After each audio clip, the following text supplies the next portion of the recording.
the steel plant from privatization. Nara Chandrababu Naidu రేపు నేను చెప్పేది కూడా అదే. చంద్రబాబు నాయుడు గారు ఆవేళ ఈ పోరాట కమిటీ కన్వీనర్ గారికి ఏదైతే సందేశం పంపారో ఆ సందేశాన్ని ఆయనే ముందుండి నడిపించగలిగినటువంటి అవకాశం ఈ 3 ఏళ్లలో ఆయనకే వచ్చింది. ఆయన ఆ రోజున జగన్మోహన్ రెడ్డి ఏం చేయాలని కోరుకున్నారో ఈవేళ అది ఆయనే చేసి ఈ స్టీల్ ప్లాంట్ ప్రైవేటైజేషన్ని ఆపేటువంటి అవకాశం ఆయనకే వచ్చింది. దీన్ని ఆయన సద్వినియోగం చేసుకోవాలి. ఆవేళ జగన్మోహన్ రెడ్డి చెప్తే వినే పరిస్థితిలో మోడీ ప్రభుత్వం లేదు, కానీ ఈవేళ చంద్రబాబు నాయుడు గారు చెప్తే విని తీరాలి. కుదరదు అనడానికి, అపాయింట్మెంట్ ఇవ్వాలనడానికి లేదు, నిమిషాల మీద పోతుంది గవర్నమెంట్. నెక్స్ట్ చంద్రబాబు నాయుడు గారు జగన్మోహన్ రెడ్డి లాగా కొత్తగా ఫస్ట్ టైం సీఎం అయిన మనిషి కాదు. ఈయనకి తెలుసు గవర్నమెంట్ని ఎలా దింపాలి, ఎలా వ్యతిరేకించాలి, అవసరమైతే మెజార్టీలో ఉన్న ప్రభుత్వాన్ని కూడా ఎలా తప్పించాలి, వీటిలో ఆయనకి ఎక్స్పర్టైజ్ ఉంది. ఇంత మంచి కాజు మీద ఏ కాజునైతే ఆయన బలపరిచారో ఇలాంటి కాజు మీద ఆయన చేస్తే చరిత్రలో చంద్రబాబు నాయుడు గారు మిగిలిపోతాడనమాట. కరెక్ట్గా ప్రజల కోసం వాడాడు ఆయనకు ఉన్నటువంటి పవర్. ఇవాళ వచ్చినటువంటి గవర్నమెంట్ ఈయన మీద ఆధారపడి ఉన్నటువంటి పరిస్థితి గతంలో వాజ్పేయి టైంలో వచ్చింది. అయితే వాజ్పేయికి మోడీకి చాలా పోలికలు ఎంత ఎతికినా దొరకవు. ఇద్దరు పూర్తిగా విరుద్ధం, ఒకే పార్టీ వాళ్ళు, కానీ పూర్తిగా విరుద్ధమైనటువంటి వాళ్ళు. మోడీ గారిని కూడా లొంగదీయగలిగిన శక్తి ఇవాళ చంద్రబాబు నాయుడు గారి చేతిలో ఉంది. ఏం లొంగదీయక్కర్లేదు. వీళ్ళ ఎలియన్స్లో క్యాపిటలిస్టిక్ ప్యాటర్నా సోషలిస్టిక్ ప్యాటర్నా అన్నది ఏ రోజు కూడా వీళ్ళు ఒక కామన్ మినిమం ప్రోగ్రాంలో రాలేదు. వీళ్ళ ఎలియన్స్కి కారణాలు వేరు. ఈవేళ వీళ్ళ ఎలియన్స్లో ఉన్నటువంటి మెజార్టీ పార్టీలు, పవన్ కళ్యాణ్ గారు అయితే ఎంత తీవ్రంగా మాట్లాడారో అంత టీవీలో చూసాం. ఇక్కడ వచ్చి అడ్రస్ చేశారు చాలా చాలా తీవ్రంగా. ఎట్టి పరిస్థితుల్లో నాకు ఇప్పుడు కూడా నమ్మకం ఏంటంటే పవన్ కళ్యాణ్ ఒకవేళ చంద్రబాబు నాయుడు గారు ఏమన్నా ఆలోచనలో పడ్డా పవన్ కళ్యాణ్ గారు జరగనివ్వడనే నా నమ్మకం. పవన్ కళ్యాణ్ గారిని కూడా నేను అడిగేది ఏంటంటే, మొన్న ఏదైతే 100% అమ్మేస్తున్నాం అని చెప్పారో ఆ స్టేట్మెంట్ వెంటనే విత్డ్రా అవ్వాలి. క్యాబినెట్ నిర్ణయం అయిపోయింది అని చెప్పిన నిర్ణయాన్ని వెంటనే పక్కన పెట్టి దీని మీద నెగోషియేషన్ స్టార్ట్ చేయండి. చాలామందికి ఉన్నటువంటి, నాకు కూడా ఉండేటువంటి ఒక అపోహ, ఒక అండర్స్టాండింగ్ మాకు ఏంటంటే, స్టీల్ ప్లాంట్లో జరుగుతున్నది ఉద్యోగుల పోరాటం. అక్కడేదో ఉద్యోగం చేసుకుంటున్న వాళ్ళు, గవర్నమెంట్ ఉద్యోగంలో అయితే అంత ప్రెజర్ ఎక్కువ ఉండదు. ప్రైవేట్ వాళ్ళు వస్తే మనం ఎంతమందిని తీసేస్తారో ఎంతమందిని ఏం చేస్తారో తెలియదు. అంచేత స్టీల్ ప్లాంట్ యాజిటేషన్ అనేది మామూలు జనాలకి ఏం సంబంధం లేదండి. దాని మీద ఆధారపడ్డ కార్మికులు, వాళ్ళ కుటుంబాలకు సంబంధించిన గొడవే తప్ప వైజాగ్ జనానికి కూడా ఏమి సంబంధం లేదండి అనేదే ప్రచారంలో ఉంది. అయితే నిజానికి ఇది అది కాదు. ఉద్యోగం చేసుకునేవాడికి ఎక్కడైనా ప్రైవేట్లో ఉన్నా పనిని తీసేసి ఉద్యోగం జరిపించలేరు. ఇద్దరిని ఒకరిని చేయడానికి చేస్తారు. ఇప్పుడు ఏదో గోల్డెన్ షేక్ హ్యాండ్ ఇస్తున్నట్టున్నారు చాలామంది. ఇదే ఈ దీంట్లోనే వీఆర్ఎస్ 9,000 మంది ఎంతమంది వెళ్ళిపోయారని చెప్పించాడు. మొన్న 1200 అంతకుముందు కొన్ని వేల మీద ఒకటి ఉందండి కాంట్రాక్ట్ వర్కర్స్. సేమ్ ఈ రిప్లైలోనే అది కూడా ఇచ్చారు ఎంతమంది చేశారండి. సో ఇది ఉద్యోగులకి సంబంధించింది కాదండి. ఇది పబ్లిక్ సెక్టర్లో ఉండాలా, ప్రైవేట్ సెక్టర్లో ఉండాలా. పబ్లిక్ సెక్టర్లో ఉండడం వల్ల ఉపయోగాలు నాకు తెలియంది. ఇవాళే తెలిసినటువంటి విషయం ఏంటంటే, మొన్న కరోనా వచ్చి అందరూ చూస్తున్నప్పుడు మనకు ఆక్సిజన్ సిలిండర్ తెచ్చుకోవడానికి, ఒక చిన్న సిలిండర్ తెచ్చుకుని ఇంట్లో పెట్టుకోవడానికి వేలలో ఖర్చు అయ్యేది. వీళ్ళు అమ్మిన rate, steel plant by product నాకు తెలియదు, స్టీల్ ప్లాంట్కి ఆక్సిజన్ బై ప్రోడక్ట్. ఈ బై ప్రోడక్ట్ని కరోనా టైంలో ప్రైవేట్ సెక్టర్ వాళ్ళు 23,000 రూపాయలకు అమ్మింది, ఇంత 11,000కి అమ్మారు.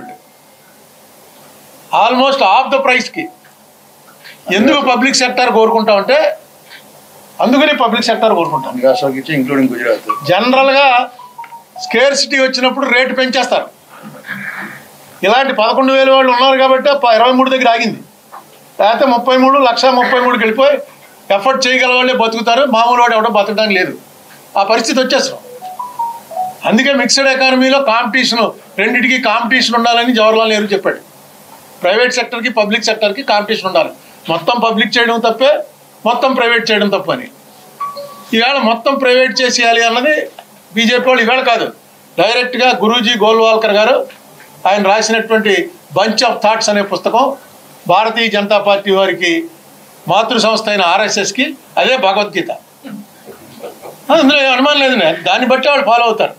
అందులో ఆయన ఖచ్చితంగా క్లియర్గా చెప్పాడు, ఈ దేశంలో వీళ్ళ ముగ్గురిని ఎలిమినేట్ చేస్తే తప్ప ఈ దేశం బాగుపడదు అన్నాడు. ఎవరా ముగ్గురు?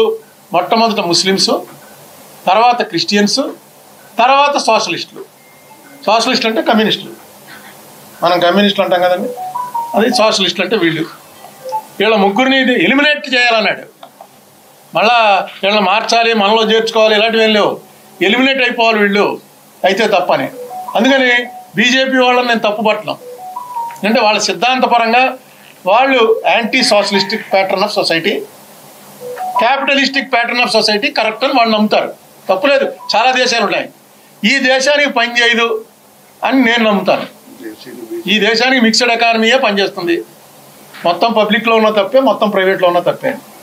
లేదు, దేశంలో అన్ని పబ్లిక్లో పెడితే ఇంకా బాగుంటుందని కమ్యూనిస్టులు నమ్ముతారు. తప్పేం లేదు. ఎవరు నమ్మకాలు వాళ్ళకుంటే దీని మీద ఆర్గ్యుమెంట్ ఇన్నేళ్ళుగా జరుగుతుంది, ముందు కూడా జరుగుతుంది. కానీ స్టీల్ ప్లాంట్ లాంటి ప్లాంట్ని ఇలా అమ్మేస్తే ప్రభుత్వానికి ఎంత నష్టం అన్నది విశాఖపట్నంలో ఉన్న మీరు జర్నలిస్టులో ప్రతి ఒక్కరికి నిన్నే జర్నలిజంలో చేరిన అతనికి కూడా తెలుసు. దీనికి ఉన్న ఆస్తిపాస్తులు ఏంటి, దీని వ్యవహారం ఏంటి, దీన్ని ఎంతకు అమ్మబోతున్నారు. ఇంతకుముందు ఒక ప్రపోజల్ కూడా వచ్చింది, అవి కూడా మీరే ప్రింట్ చేశారు, నేను చదివాను. రూపాయి వస్తువు కానీకి అమ్మేద్దాం. కానీ అంటే ఇప్పుడు అసలు చెల్లుబాట్లు లేవు, తెలియదు కూడా. కానీ వీళ్ళు కానీకి అమ్ముతారు. అంటే ఎంత కమ్మారో కూడా తెలియనివ్వరు, కానీ వాల్యూ ఏంటో కూడా తెలియనివ్వరు. అలా అమ్మేయడానికి ప్రయత్నం జరుగుతుంది. స్టీల్ ప్లాంట్కి ఉన్నటువంటి భూములు కానీ వైజాగ్లో 23,000 ఎకరాలంటే ఏంటండి. సో ఇవాళ దాని మీద మాట్లాడడానికని కూర్చుని ఏం చేయాలి. ఎందుకంటే నరసింహరావు గారు నాకు చెప్పిన టైంకి ఇది మళ్ళీ పార్లమెంట్లో ఈ ఆన్సర్ రాలా. పార్లమెంట్లో మళ్ళీ ఆన్సర్ నిన్నే వచ్చింది. నిన్న మళ్ళీ ఏదో యాదృచ్ఛికంగా జరిగినా కరెక్ట్గా దానికోసమే పెట్టినట్టు ఈ మీటింగ్ జరిగింది. సో ఈవేళ మీటింగ్లో మాట్లాడుకోవడం, ఈవేళ నేను మరి ఎందుకు పెట్టారో ముందే పెట్టేశారు. బహుశా మీకు టైం అయిపోతుంది, అర్జెంటుగా పంపించేయాలని పెట్టుంటారు. ఈ స్టీల్ ప్లాంట్ ప్రైవేటైజేషన్ అన్న దాన్ని ఆపడానికి ఎవరు ప్రయత్నం చేసినా, ఇందులో నేను ఇప్పుడేమీ ప్రామినెన్స్లో లేను, నెక్స్ట్ ముసలాన్ని అయిపోయాను, బాగా పెద్ద పని చేసే పరిస్థితిలో లేను. అందుకని మీరు ఏం చేసినా సరే దానికి వెనకాలండి ఎక్కడైనా నోరు పారేసుకోవాల్సి వస్తే నోరు పారేసుకుని మీకు అనుకూలంగా నిలబడడానికి సిద్ధంగా ఉంటాను. Thank you. ప్రైవేట్లో ఉన్న తప్పే లేదు. దేశంలో అన్ని పబ్లిక్లో పెడితే ఇంకా బాగుంటుందని కమ్యూనిస్టులు నమ్ముతారు. తప్పేం లేదు. ఎవరు నమ్మకాలు వాళ్ళకుంటే దీని మీద ఆర్గ్యుమెంట్ ఇన్నేళ్ళుగా జరుగుతుంది, ముందు కూడా జరుగుతుంది. కానీ స్టీల్ ప్లాంట్ లాంటి ప్లాంట్ని ఇలా అమ్మేస్తే ప్రభుత్వానికి ఎంత నష్టం అన్నది విశాఖపట్నంలో ఉన్న మీరు జర్నలిస్టులో ప్రతి ఒక్కరికి నిన్నే జర్నలిజంలో చేరిన అతనికి కూడా తెలుసు.